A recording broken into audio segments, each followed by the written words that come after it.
de baba sum waja ye bonito na sports team na saba betena so no mo de commentary no aba we Brazil and South Korea for and de be face so omo ba betena se nche bia na omo de live commentary na ba we de ye de kase tew na afamu abusu ansam do so na poso ne osofo sikase no ntutu so akwaji atum se oh my God na kanu emere ye no a ende wo so omo ye exchange program ho no IMF fo na aka kira ban se wonya nsa na mo bi esefata wo edi abreye Dom kuma ye wo mra shebe fie so akasa kire se ne asemo ma Ghana photo samfo ye rakero for ata kwakenkan ye no enya de obeje edi atum and this amanyoko no so ya ho bo akwakoto aba akwa ye rad mo metu atwa amanyoko na no wo national ne wo mo de hihye ya wo mo edi gu akwa de akwakoto aba no aba betu bedwasere de ye bebubom edi amamu Rose Department and now one so kwatan se adwendwene ho so me interchange na kwampa wo betumi edi afaso and na adwura hene susu gusu agira ba bia wo gina se mfura nifo no waka kiro mu pay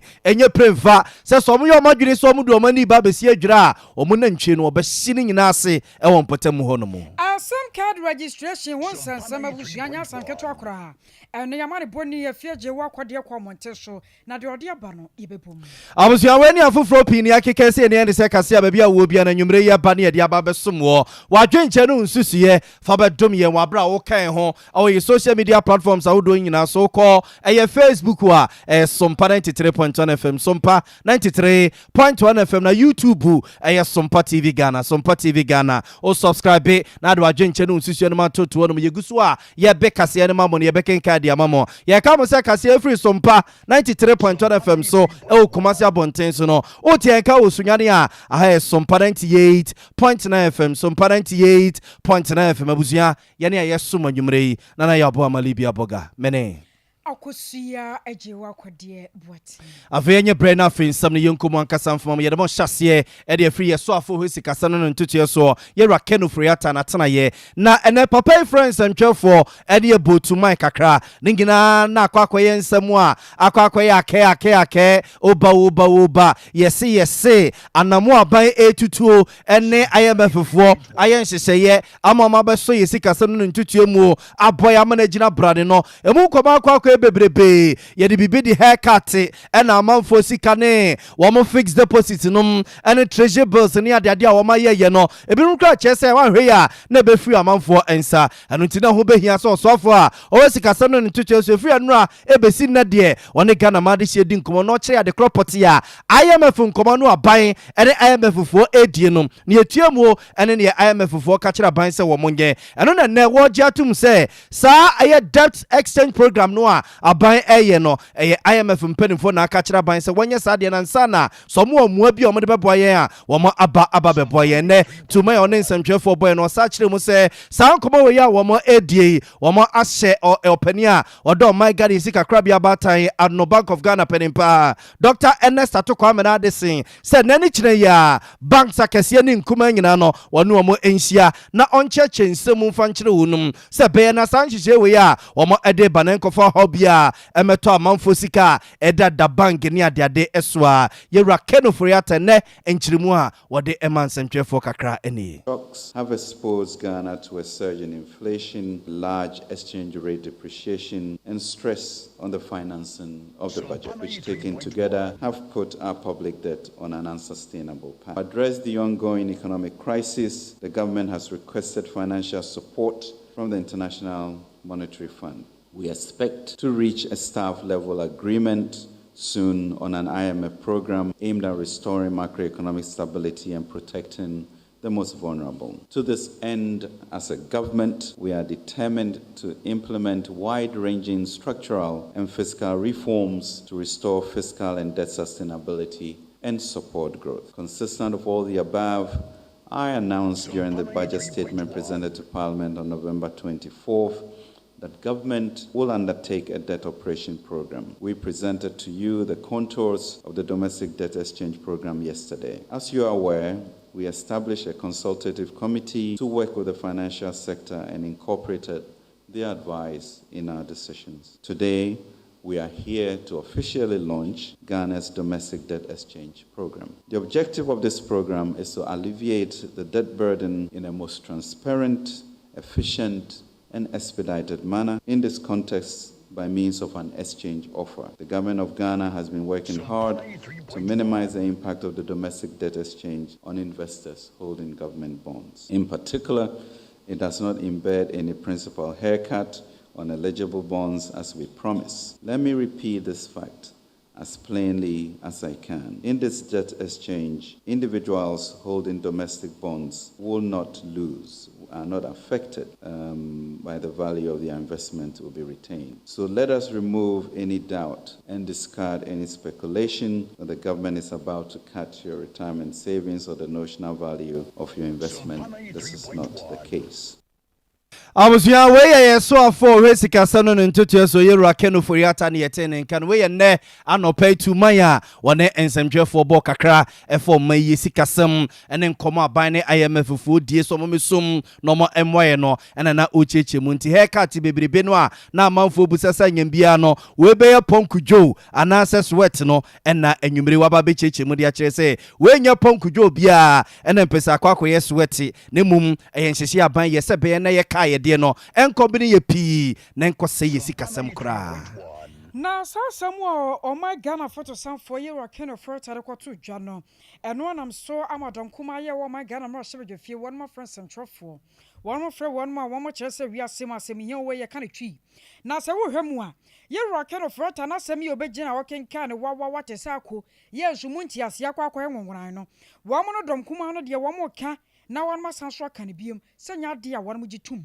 wase sansansam no krampo no obekenkan ye no efa baabi won mo atwetwe aso ye anokra na wura aso nu ana sanso apie emunti ase ne ye nwonworan ye asekoba sedom kuma no tena sese one mo gia tomu a anhwe a baby bie ho awo magane mu na dom kuma no ba no dani won mo nyafo ha na idrusu wono na centrofo hyemude ya won mo friend na de ayi no wono gina sempie so kasa ya wode asem weto centrofo anim se ye so yentie na Ghana fo won maso ntibi. Permit me to touch on a matter which is of grave concern to the minority, to the Ghanaian population, to creditors, and to other sectors of the economy. And that is the Minister of Finance, Honorable Ken Ofori-Atta, this morning announced, to paraphrase him, a major policy blueprint on government debt restructuring or debt exchange program. He has promised to announce him for our external debt restructuring. And to paraphrase him again, they are doing so to put our unsustainable debt on the right path. You recall that President Nana Addo Dankwa Akufo-Addo, on his famous or infamous address to the nation on that Sunday, he was categorical and emphatic that there would be no haircut. At least now we know that there is. Let me state without any fear of contradiction that the form and structure of the debt restructuring plan announced by Minister Ken Ofori-Atta is unacceptable to us, and we simply will not accept it. I shudder to ask, how come that the contours, I'm quoting him, of this debt exchange program was not announced in the budget statement that was presented to Parliament? Were investors consulted? Bondholders, were they consulted? How did he come to this conclusion? Are we not right? Eno chinomra sobodwane ya wono so awo ya pegu shegu abato mpeso so won monya for John Gina Pon so de to Ghana fo nyina nim sa babi a woman no sika sam ne ho akontabuo keka kono mayen fa ni agorokora sansa sabio enye bodi a abrowaje metumi se eye nya broni friend the debt restructuring no mentimu na etiefuo enya ho asechire ni abaye ka ne se be afiotwe mu kakra na ban chichi ye nyina ye sika na woji sika ye obi e frɛ no coupon eno ne ensi hu no ntino wohwɛ debt no ana ka ne bebra e bi 10% e bi 20% aban sisi economy no atete apansam wontimi entua sa sika no sɛ mobɛka yɛ champombre so a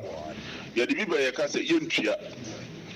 nti ne tintin ne tietia ne sɛ aban sa sika no wontua na yɛka zero coupon na kyerɛ sɛ afia yɛkɔ mu yɛ 2023 mo sika nyinaa wa aban hɔ no aban sɛ saa ensi hu na hu nyinaa no wafa ɔmfa ma wo na woso a wo sika no emre na duru sɛ yɛde wo twetire bɛ ma wo no ɛno so no ɔde ma wa enye yie wo twumakɔ 2037 ansa na wonya ne nyinaa wo kan bom ɛbɛyɛ efie bɛ edunum akyi that time na kan for that deɛ wa hwi ne mako agya yɛ hɔ ɛkɔ na akofo de kura deɛ wabɔ akokora wo tene baabi agye ne nananom tata nti ɛno no yɛn yɛ gyina Ghana foa na mu ama abaya te aseɛ sɛ yɛde yɛ adwuma enye yie ɛna meka sɛ ɔkotre akɔwi ne mako a abonhyɛni ɛti ho fifire sɛn na yɛn yɛ de ato dwa sɛ wohwɛ nneɛma a yɛsi yɛ nyɛ mfiri mu yi a ɛyɛ VAT ɛyɛ e-levy woka ne nyinaa bom a yɛnua ɔno atofo sɛ yɛdi anim ama yɛayɛ estimation no nyinaa aban ɛbɛtumi ayɛ ne yɛfrɛ no expenditure cut yɛka expenditure cut a kyerɛ sɛ nneɛma a ɛmfa mfasoɔ bi ama no yɛyɛ free expenditure nim awusuani atene nkan ya mra sebadwane a wɔgyina wɔde mo manfa wɔ ya pegu hyegu abato mpɛso so wɔn monyafo John Jinapo abusua yɛnkɔ ɔma no so ani nkɔdi nkɔmmɔ kakra yɛsi kasɛm ne nsɛm a yɛwura kenofori atabobɔ so ɛnɛ ɛmra wohyia nsɛmtwerɛfoɔ ne yɛdɔm kuma yi wɔm so so ɔmo kan yɛnkɔ ɔma no so ani ani opani Prince Obriya Boa nkɔdi nkɔmmɔ wɔyɛ obi a wabene ɛwɔ si kasɛm ne ntutuo mu ne nkɔbisa sɛ saa debt exchange program no enti Ghana no nko an yɛbɛtumi ayɛ ama IMF for atiase aba beboya na se ekwan foforo bi wo hono mu a na nke betimi afa so ama IMF for atiase aba be su esi kase mu aboya ma na gina yi Penny Prince Obriya Boa mo adwo enu abo ma meje so na enwumre me giri se mpom ye oba de adaro ma bibia ye boko ye derade ase yankomo a ye die ne enne ensem a ye rakeno friata ebobo so yi eni ebusa se sa debt exchange program no a wode eba se eno na IMF fo so omonye ansa no maba aba beboye no nti no nko ane ade ebetima ya ama na yeye anase na kakwan foforo bi wo no mu a na nke ebetimi afa so Ramadas mecha no machi a wotifo so wo hwem pempenso a na oman na kuduro na anamobia na aban ni betuo abon homoden se obesesa situation a ye wom no meji se no wakwa akosi the whole problem said that there be amenimu din koma ameka no eye usika a wunya ene kwa ya ofa so spending no your income against expenditure na enam sa akodum pempenso a aban no eka obo emdo so sene sika we den onya no na ye den e de ama no enam se oni sika ninti no waje bosia bebre ama interest rate a wo tua no ho ne yeden e wo soro wo hwe the government revenue as a minister of finance edi two just said to a yegigi no mamu nyina no ye yusumu 70% edi tua eka ehun si ho ene ka aban de a chese aka 30% pen sa na aban no edi bi kura betua adwumayefo akatua enti wo hwe sa situation ya o man na kodru mu na the only way out ene se aban no ebne engage na nkofo a wodi wo ka se de be ya eka aban ne di wo mu di bi be den ebeche another area na me gidi se enka aban ne betimi aye but enimanimu ya emfa nsunsanso no emma eprekope no ene se ekwan aban ne fa so bobo sian ne ko fa so yusu ska no in 2023 budget uhwe sika odi ato any dwumadi a odi bedi a migiri se nipa bebre enye convinced about the position of the government because dodo na adwen da hwe omo se en aban no in as much as all try so na timamfo bekasa ye from no ye title ye bet no when it gets to the government side of the equation ne so a ho de o malusu omo bet na dodo na aye den fm enti se aban ne pese wo gi sa timamfo gi sa haircut in debt restructure arrangement in Tuma. I also think that on the expenditure on the part of the government, as a son of Sweden, eba form na umujitum. But for now, there Ghana any option bi ase be back the ya by finance minister no. Na say finance minister yes adie we de aboa se be na IMF fo e ba beso emu na yen timamufo no yen Ghana fo no so ka say okay me ebia me fixed deposit me sika bi da ha makwa akoye ho investment also ma me haircut me se me ntiase a ye be ne dey se ne na IMF na ye nya nkodo no ana me boa Mira oman no de tumi ahye Ghana fo nyina nsa ana Ghana for that sovereign power no ahye mampanyi nanado adogan kwa ekufu adonsa enti by that tumi na ye de ama no otimi kache o se Ghana ni bia enda ena na dwi no nsia se woya so den ne se wupia emra ne no be den ebedi utie finance minister brief no de ma na wo se o maybe to say Greece emra wo mo try so mo so be haircut arrangement no enipa bebre demonstrate eti but oman no aman oban amampanyin ne mpanimfo ewisu the executive instrument at the force wo mo ma wo mo yeden say Ghana kra no ebi asipen me ma minyini bebre ba ma bete se no mampanyin bi wa na se fe na champon se mo kai yentua regime na that sovereign power no ye the amount penya obetimi aka cho say at this material moment obi bia aban ne do ka bia no interest component no minya dia metimi eden etua we are Ghana ni nko ade a o de court kra na ma ade akọtọ bebu ade ama yes sabre no a champon ka kira abrofo no say okafo didi enti yes kanete said de kra yenya yentua enti okafo didi omo ba betira ama mu tie yen say no aban so ka che Ghana fo nyina ne se esese aban nya sika de mpuntudwuma na mpuntudwuma no obenya sika de ye ne gese ye Ghana fo ho ana oba begye enu nti no de sa measures we ye den eba no but sunsunsanso wo ho de matemamufo no eye kese enu na medwen se aban ne enhya asemfa na mo bi ntoto ho a ye betimi asoso sa sunsanso no so Etisansunsanso na mibusa o se bia sa wo maye ade ba ko wo sa ban ye se beye na yen Ghana for ye ho machiri ye pia ede na wo sa ban ne ye sansunsanso na wo ka mo asem no de dikai the continuous eniema ade achi bia na ne bo kwa na ekosoro no esesa aban eye bibi de ye den efa ho se no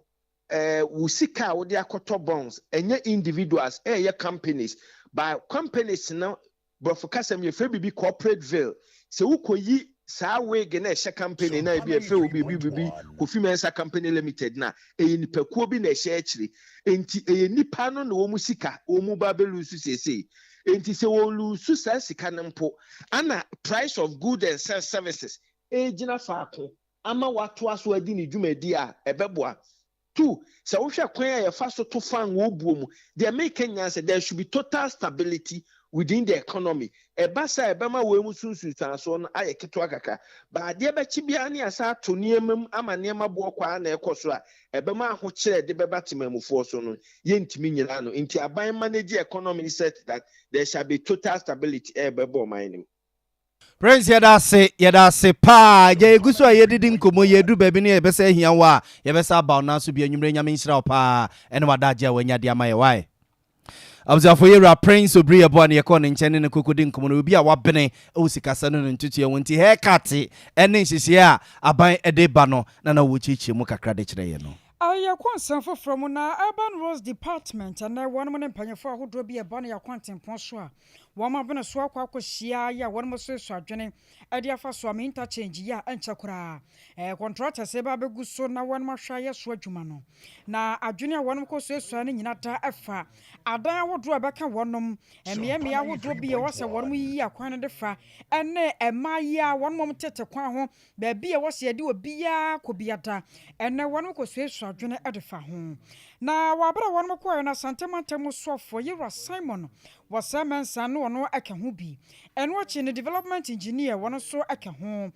na fei engineer Amo Godfred one national director of urban roads won mo nyina da ne mpanyefo ahodo bi a won mo boa ya kwantempon won sam so se yemfa adwene yenkukuro nioma mfansi ha yenye interchange wei na mo oman no won mo nyina da ene kosesu adwene no enam so ama santemantam sofo yira Simon wasamensa wakasa pi ya wachirechemu interchange no enhye nhyehyɛ wodo bia empanyefo de begu akwan mu sane ye beya wo bia ya ne ho bɛka no aban ne betumi aboa no na nipa kron so ebenya ne kwan hosan me buy my truck rata Ben Prince at the Akoma assemblies in say baby road reservation beyond obi and my permit say a temporary and now permanent a month is so go maybe I know you pine a 3 more na ko yasam foforo just aban sa ko pesika na what sign the future compensation obi aban asase awo wakofa na aban se mejima asase a project o se one mam sika and then you mean to fear asase meanwhile individual there and anka ukotena so obepam mu da krope onfa ho kra ko ma time kra fa union enso enam say ya ban de ntino utu na aye de na sene be ya yenya sa problem ne mo ekatwitwiri die no entua compensation yeso obi e ma permit ewo rule reservation no bio okoma na se ba the MCA no will be held responsible then na otwimi no kra bi na contractor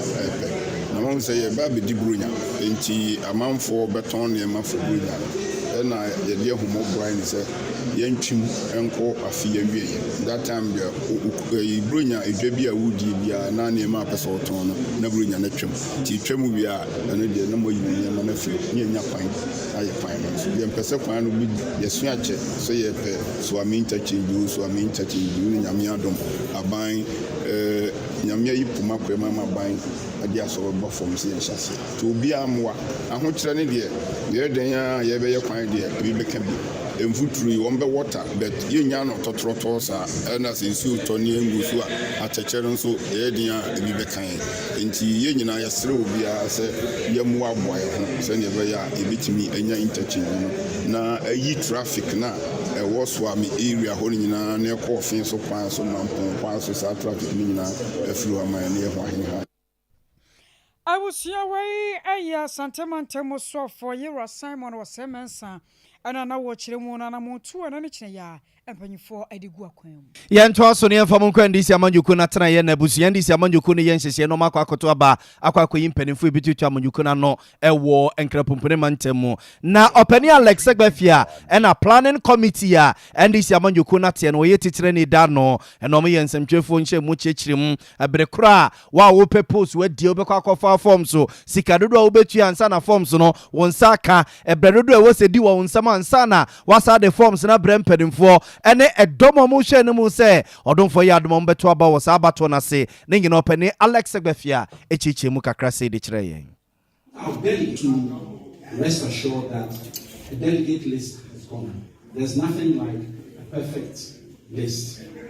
So please scrutinize it. If there are issues you have with the delegates list, especially for the aspirant, make it known as soon as possible. We have made it available for both the women and youth as well as the main Congress. Don't come and give us an injunction on the day when you've had all this time to rectify any issues we feel are necessary. Because most of the time, some of these things can be dealt with very quickly, ahead of time, as opposed to leaving it to the last minute. And that is why the delegates list sent out so that these issues can be rectified. Abusia for opani Alex Segbafia ne yetene nkan no amananso a we ye delegacy a odonfo ya adoma memenda we a ebeni na wotwe won bekwa akoto aba na obobobo so se nipa be 8964 eno mo hwe ne mu so bekwa akotwa hia e wa Cross Sports Stadium akwa akoto aba no akiri enhyehye so so a e wo se obia di so no opani Alex Segbafia ebo ne so so kakra. A week after the women on the 17th of December 2022, which is also Saturday, and it takes place at the Accra Sports Stadium. The venue was chosen because of the numbers that are involved in our Congress. The Grounds and Accommodation Committee have laid out plans to ensure that all delegates and guests are well seated and the party hosts successful Congress. Is being established at the University of Ghana, Lagos, which will accommodate delegates the night before. to ensure that all delegates are then bussed to the Congress ground on time so that we do not have the unfortunate delays that sometimes occur on these occasions. Therefore, the delegates will arrive on the 16th of December, that is the Friday before. The number of delegates expected for the main Congress is 8,964. Abusuya yɛwura Alex Segbafia na NDC amanyoko no planning committee a wɔn ɛte no wɔyɛ pani da no nti wɔn abato na ɛba so no ɛyɛ memenda wei na wɔtwea ɛba 17th December no musia ɛwɔ Accra Sports Stadium akoto asi edu nketia so aba akoto Brasa Mifutu ɛso aba yi chairman ne secretary nyina abusuya yɛ hyɛ mobɔ si ani die akyi ne befra to bia yɛmfa nkamemo ɛwɔ mabato yi mu. Now, SIM card registration once and some no na center MTN Ghana. One by man for you now, Cocoseni Pebia, one my chair. Now, one more person, 1 by 2, one more SIM card, and 1 more and can fancy. One more register no, one by myself for in at one more some yet to chem. Nampany and Pananian, one more sasia, Salamo twin at 1 more 2 p. Now, and I am a bonny a fear walk with Yoko, Honebushia, Penny, Cochet, ni Papa Piancoma. One more moody liar, one more quack register almost him. If much as I one my end that. Now, been to me, who know the Asan Swako Betchy beam, one of the Yoko and co message yamo, just a data cry na bobo, what shall I say, Jinas when ye e never. And tea 1 million I about dump him, MTN officers are hot door, and no one Santa Montem Copo Kumase, say 1 more quack 2 1 more sons, send Yakakono, and here, ne dear you one. And I'm so I'm a fear Jawako dear any bidding como. I'm a dear Mona Massadia said, I'm a time. Let me call the call Mamma card no no so. I must say this way on my shooting once maybe answer. And some of the Mamma died and my young. So, and your card of a baby. The blue one so still on phone so. The blue one service and a phone on the edge. It's more broken and no person just say. It means, yeah, come on, yeah, card I said that it means any number the quite be proud. Until sir, on by your card number, not saying your number to be proud. It's a funny business. I'm sorry, I'm not chip 5. I've got 10 and that's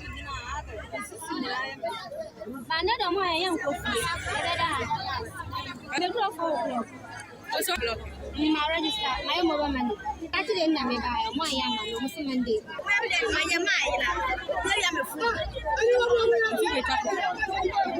You just ask me, what they are my age. I'm getting I'm a fool. I was saying, I'm not a message. May my papa register by me here by a metric. Maybe I want to test, maybe I'm more register. My mom and Kaya be out. I'm more than 1,500 or something. The papa Abusia way a young comma boy, Yaman Bonnie, a fear Jawako dear. Wakwa Mountain MTN office ya wana Ghana de shebi no ekodi. Abusuya yento so na yemfa monko adwira bonten so na se yetie for pa twere amponyan krompon ibasa ya demo hata mununkum achi ototoro nso tonso ba wi obotantimu a wode ya fa dum no mununkum gire mata teshira mo beka hye nso a na ano ne yeto mo nkra se akronfo remfo aprema fo Robert Ubi akwakobo posi ne bituo ewo adwira abonten so titiru ene se ufri adwira eko eye yese nkransa kwan so ena sa amrobasi ko yese nyambran semua etise na empenimfo fifim adidum baba mu yuhwemu a na kamia akwaje se mfura nifo no a omabagu sa pom honom no ene di se nyambran semu etise nam so ma na adwura hene be mo servede eyensentwefo nhyiamu ede woni na mu apie akoma mfura nifo a womugu adwura ede konkransa nyina se so mo mpene to mpene no a omo nseso mo ne mankwanye sa omo na ntwe nyina obehye wo mu nyina ase efso mu ntimi metena mpotem honom emmekunkum nipa mekuma posifo emehye adwurafo na saa de ya na adwura hene kaye no ene mfura nifo mu adwura ne mpotem nyina ayensentwefo nhyiamu esre na adwura hene se wedie baba yankudi omo sre no a wonfa nche na sa nipa bonfo no a omo di se njambran nsem wetesa no se no kraso omo ye mfura nifo a omo efato omo nso omo fifim ahwehwem ama sa bonefo na baba fro mu no omo ache omo ede omo akwa posifo membra ne wonu madi ba ye ne die asebie na ye pe e wo adwuraman any Ghana, because any Hankwana, Nenchi, Edru Samria, Omokom Mia, Baby Ombenya, Idianama Omonenchi, and a Yenem a Hawa, a tidy back, and Nam say, or mine and Casayam, Fashishepa, and Tukwayon. Into those a few beer, a fee, a Hawa Bebano, near Bessan Babuno, a Betchendia, Alba, a Chimono. Into the time Okasa say on pen and tree and run the community and Fulani for into time only very, very close. Abusianti we mfurani fo no mutitre ni owa adwurane ne mpatam ne yetene kanobra opani Yakubu Musa Bari ena yetene kananu akiri ena na adwura hene berma osewedi otosum yunu ka kire mu prenye premfa so no de ne waka na waka enani kire ya so mansisa wo mana ntwe na mfiri na sase so a mfurani fo no obasi wo mana ntwe ni nyina ase Omukase bekwa koha me na omonya adwen bekwa koha sei se wo ko obi asase so a ubisa permission okosere kwa mfiri mpanyimfo ho ansa no watu anamo bia esefata ese wutu na we dia wo ntu anamo bia de beta ne se wo de wo mu aba na omo se akuafo ne ma no enti we de nya de e koha obi a ye de asam na e ka no eno na ejina so ye nsesa ya adwen me ne madikrofo ne nyina ahia ene committee fo wo nkurase ne nyina ahia ene imam fo ne mpanyimfo opinion leaders wo akuafo no mpetro so nyina ahia kasa obi enu a obesoso saade we so enti say national year ye the security agencies ne ahia ye wo mu nyina so ye crowd so ombetai akuafo na chi Abusianti we ya bema ose hwedi na adwura hene ne yetene nka na wo ka kire mfurani fo no so no de ne waka na waka wo munko baba yankudi sembia nim wo munseso mo ne manko na no achi na mrase dwani wo mrase dwa fie ma de hia wo mu adwura seche dumase abato mpasua so ye raba wa Brahma so no edin kakra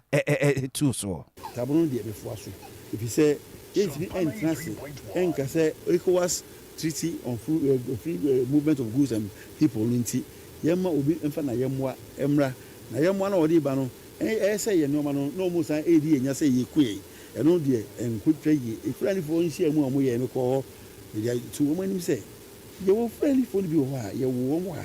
ene bi so abetira che a wo hwe ye na mfi abre na ye no mo ti ho ene na yi wo mo amode omuna na mfi ba emma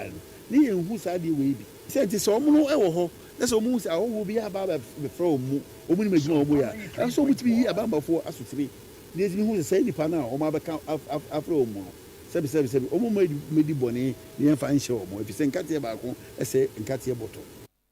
Abusia wa mraso adwani wa mraso adwafie ma de so mu adwura seche dumase abato mpasua se ewura bawa prima ena yetene nkanintin samwa na na adwura hene de tu dwa so no de ne waka ena waka omo nse so mo ne mankomfura nifo no ena no susu ke bia to so ne na ya adwene pa nyese yekuwase se munti no na mu mfura nifo mo ba beto ahye so aba bedi ewu etisa omo nse so mo ne manko so mo nyoma adwene se omo edi omaye ye mraso a abusia ye nto aso ne mfa mo mfiri adwura enkokwa abere Kenya sia bonten so na benfie aduonumu ani ana twedi ampo jankrompon ba se yado mahata mununkum achi ototorobo nsi otonso ba wi obotantimu a wade jafa dum ne mununkum gine matata ede nana ya mua ba yi a otoso mienu edum nananom ene adehia wakwa abere Kenya sia bonten so se ohima na hima obehwe kwa abere Kenya se eso na nana dia de mfie aduoni ene ma waye mpuntu mrante ne maba wasetene mu maya se de wesi asoso masiri maba wo masetene mu no enya asem ketwa anu nti wo ko de aseda ekoma twedi ampo nyankrompon ba se yadom e won pemprenso a wode na ababedo na henie mu eno ena ode sansemi etu eye eja say eye enanchiri ma aba no usetete no na ye mabunu no na ye fa entitiem enne no yakofa broni die abeka ya mamle ho enti ama ya mamle no esey sabi enne wo ba kura wo kasa akira wo ba wotimi ka kira wo se on the right eto nye sa ne nananom ene ye maame de tete ye me beto me nananom me beto mpanimfo a de bia na me ka wo de wo hwe wiase a sa atama yesus ano na wuo ni wiase obetisi obi ewu a na ya abelewa na akokola wo hyedem ene afrim ene hwewu ebu ye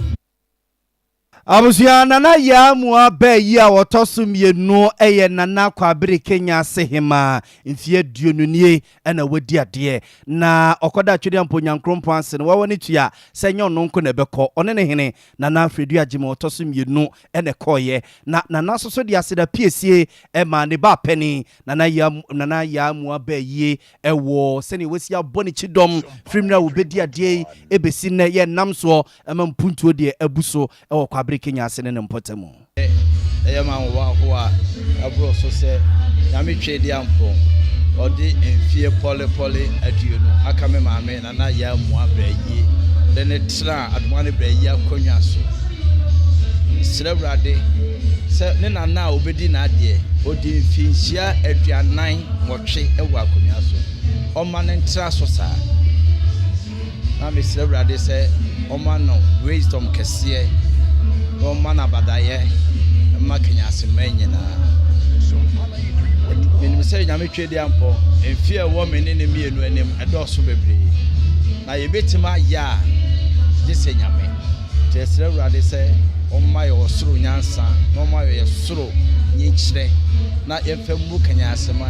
manenka kwa abre man manenka sante man amanenye kabebe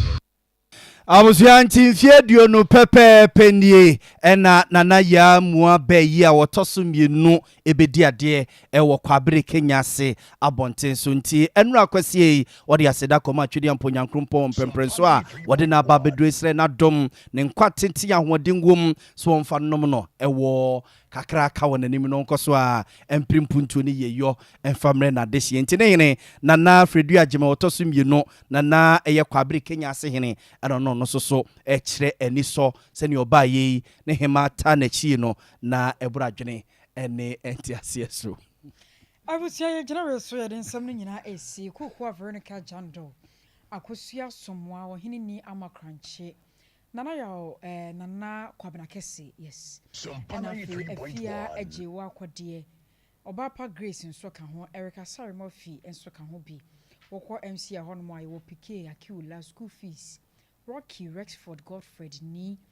ene ke achire mu nyina ye damwase yenso e betena sekenkan man semfo panyi oro asante abo Benedict wodom semo eyeme